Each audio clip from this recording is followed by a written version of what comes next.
Okay, so the plan today is to discuss top Texas headlines right now. And Sure. one of the biggest headlines in Texas, probably the nation, is border security.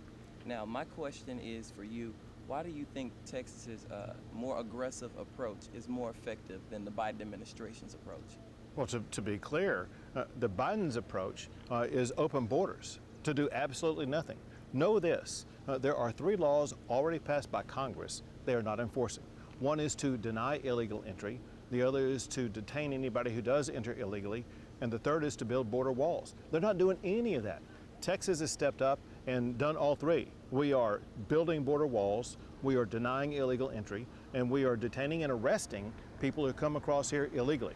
And know this, the results of what we've been working on, and that is over the past 2 years, illegal immigration into the state of Texas has gone down by about 70%, while in New Mexico, Arizona, and California, it has gone up. My job as governor is to make sure we decrease illegal immigration 100%. And I want to move to Senate Bill 4. Now, that put a lot of eyes on Texas recently. Critics describe the law as unconstitutional, unfair, even dehumanizing, and racist. What's your response to those harsh descriptions? Those are just talking points, and they don't know what they're talking about as it concerns what the law does. Remember what I told you moments ago. There are laws passed by Congress that require the border to be secured, deny illegal entry, detain people who come here illegally, which means to arrest them. What the Texas law does actually authorizes law enforcement in Texas to do exactly what Congress is ordering the President of the United States to do. Because the President is not doing that, Texas is stepping up and fulfilling the goal of what Congress had, and that's to make sure that we are securing the border. And how confident are you that the courts will pass this law?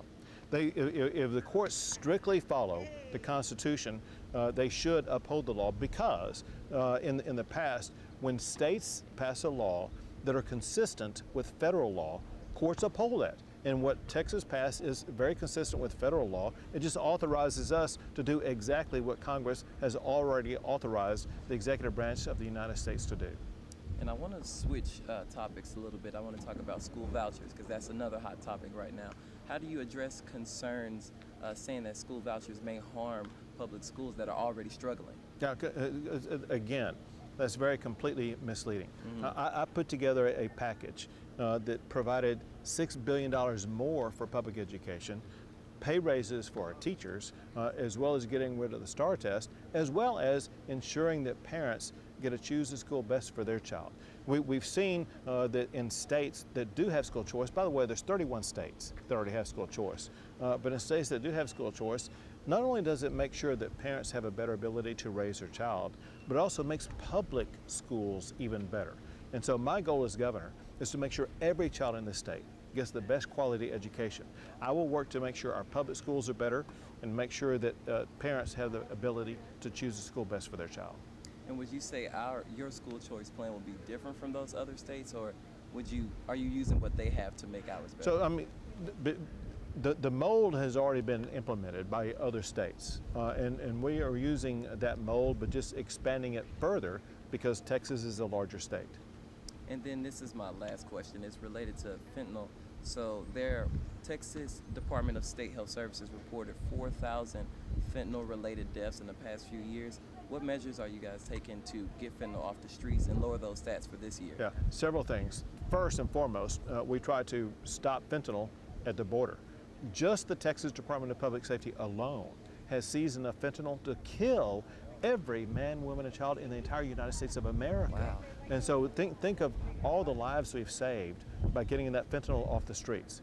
That said, I signed in this past legislation a lot of bills concerning fentanyl. Let me give you some examples that are already being used.